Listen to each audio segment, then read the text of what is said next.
চেনি 1 কেজি দিয়া মই আলু কেইটামান লৈ লওঁ পলিথিন এটা দিয়া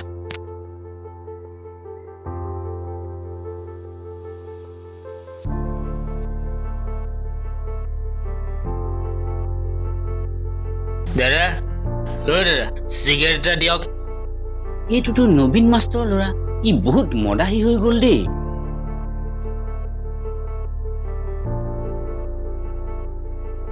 ভাইটি তুমি নবীন মাষ্টৰ ল'ৰা নহয়নে বাৰু কি হ'ল তোমাক দেউতাই ইমান কষ্ট কৰি পঢ়ালে তোমাৰ এই অৱস্থা যে নিজৰ কাম কৰক মোক নিজে শিক্ষা দিব নাহিব অ'ৰা এই ল'ৰাটো চিনি পাইছা নাই পোৱা এই আমাৰ গাঁৱৰ যে নবীন মাষ্টৰ ল'ৰাটো বাপেক মাষ্টৰ পুতেক দিনে নিশাই নিচাতেই থাকে দিয়া দিয়া মালকেইটা দিয়া ময়ো যাওঁ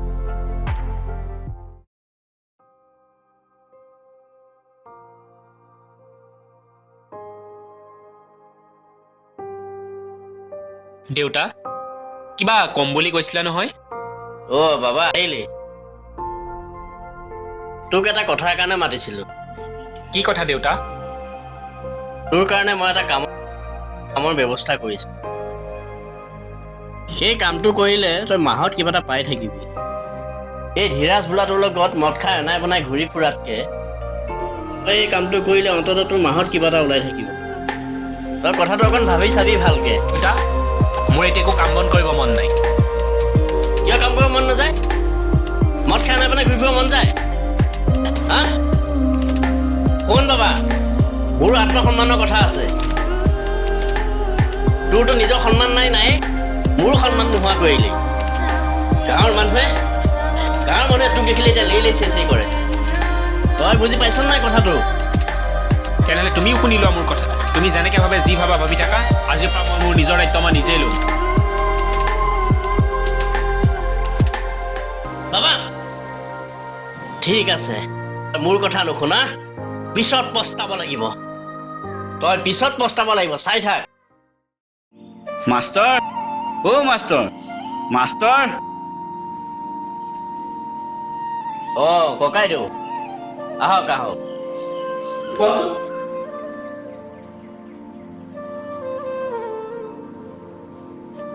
বহুত দিনৰ মূৰত দেখা দেখি হ'ল দিয়ক কিবা ক'বলগীয়া আছিলে দৰকাৰ এটা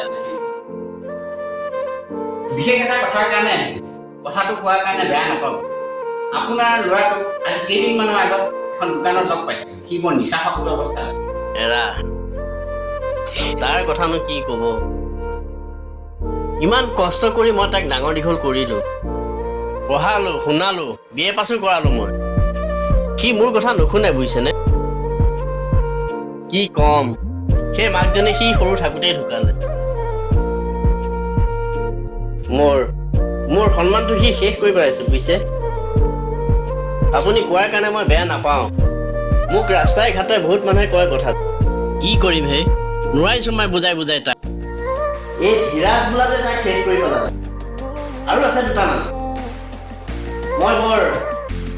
মই বৰ অসন্তৰ হৈ গৈছোঁ বুজিছেনে কি যে কৰোঁ মই ল'ৰাটোক লৈ বহুত বিপাঙত পৰিছোঁ সেইদিনাখন এটা কামো ঠিক কৰি দিছোঁ মই কাম বন নকৰে নাই বনাই ঘূৰি ফুৰে মই যাওঁ কি কৰোঁ ল'ৰাটো ভাল হোৱা হয় মোৰ বহুত ভাল লাগিল আপুনিতো জানেই মোৰ এটাই ল'ৰা আগলৈ পিছলৈ নাই সি ভাল হোৱাটোৱে মই কামনা কৰোঁ জানো ভগৱানে বা মোলৈ কি লিখিছে বাৰু যা নহওক আপুনি চাহ একাপ খাই যাওক ৰ'ব নাই নালাগে দিয়ক মই উঠোহে আৰু দেই হয় নি হয় বাৰু তেন্তে দিয়ক কিয় কাম কৰিব মন নাযায় মদ খাই নাই পেলাই ঘূৰি ফুৰিব মন যায় হা শুন বাবা মোৰো আত্মসন্মানৰ কথা আছে তই মোৰ কথা নুশুনা পিছত পস্তাব লাগিব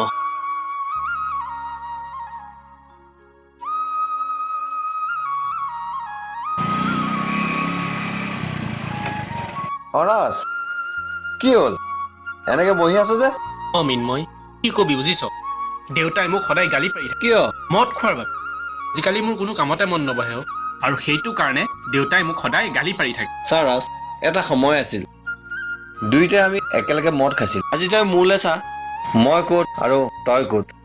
ছাৰে তোক বহুত কষ্ট কৰি পঢ়ালে আৰু BA পাছো কৰালে। চাকৰি নাপালে বুলি নিজকে ধ্বংস কৰি নিদিবি, বুজিছ?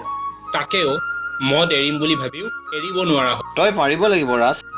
তই নিজৰ কথা নাভাবি হ'লেও ছাৰৰ কথা ভাবি তই এৰিব লাগিব ৰাজ। আৰু তোৰ লগত ছাৰৰ সন্মানো জড়িত হৈ আছে। মই যাওঁ, তই ভাবি চাবি। তই আজি মনৰ পৰা বেয়া বস্তুবোৰ ত্যাগ কৰ আৰু কাইলৈৰ পৰা নতুন জীৱন আৰম্ভ কৰ। মই যাওঁ।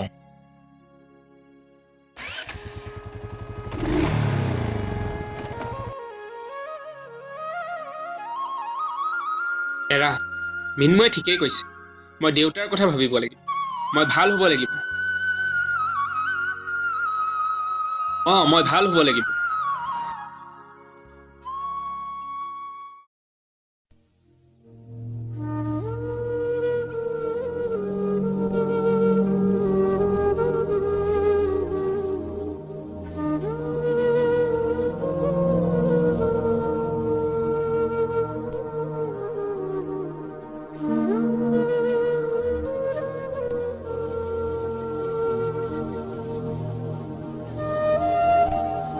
দেউতা, দেউতা, কি ক'ম বুলি ভাবিছ এতিয়া? তোকতো মোৰ চকুলে চাবলৈ ঘিণ লগা হৈছে। দেউতা, দেউতা, মই বুজি পাইছোঁ। মোৰ বহুত ভুল হৈছে দেউতা।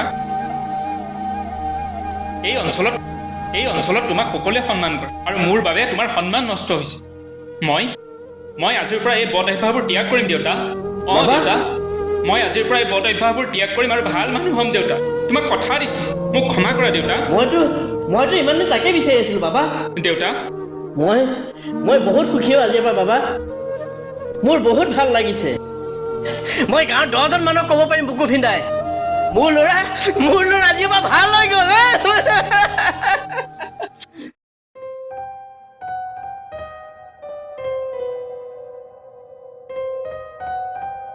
আন্ধাই হ'ব হ'ল দেখোন। সি অহাই নাই যে, নাহিব নেকি সি?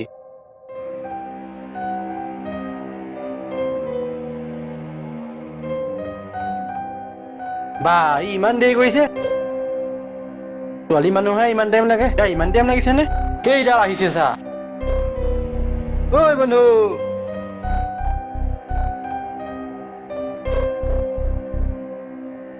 কি হ'ল ইমান দেৰি কৰিলি যে? এই কাম অলপ কৰি আছিলোঁ, সেইটো কাৰণে দেৰি হ'ল। বস্তুটো আনিছ নাই? সেইবিলাক বস্তু ময়ো নাখাওঁ, তয়ো খোৱা বাদ দে। কিয়? কি কথা কৈছ? কিয় নাখাম? নাই সেইবিলাক বাদ দে। চা ধীৰাজ, মোৰ দেউতা ৰিটায়াৰ্ড হেড মাষ্টাৰ আৰু মাষ্টৰ পুতেকে এনেকৈ মদ ভাং খাই আড্ডা দি ফুৰিলে দেখিবলৈ ভাল নহয়। তাৰ সন্মানৰ কথা ভাবি আৰু মোৰ নিজৰ কথা ভাবি এনেকৈ মদ খোৱা, ভাং খোৱা, ড্ৰাগছ খোৱা এইবোৰ বাদ দিছোঁ। আৰু শুন, তোৰ মাৰো না, তই মাৰৰ সন্মানৰ কথা ভাবি এইবিলাক বাদ দে আজিৰ পৰা, শুনিছ? ভাল মানুহ হৈ সমাজখনত জীয়াই থাক, যাতে তই 10জনৰ আদৰ্শ হ'ব পাৰ। হয় দে, তই ঠিকেই কৈছ। আমি ইমান দিনে বহুত বেয়া কাম কৰি আছিলোঁ। নিশ্চয় কৰি আছে। দে আজিৰ পৰা আমি এই বৈত অভ্যাসবোৰ ত্যাগ কৰিলোঁ। ব'ল। এতিয়া আমি যাওঁ।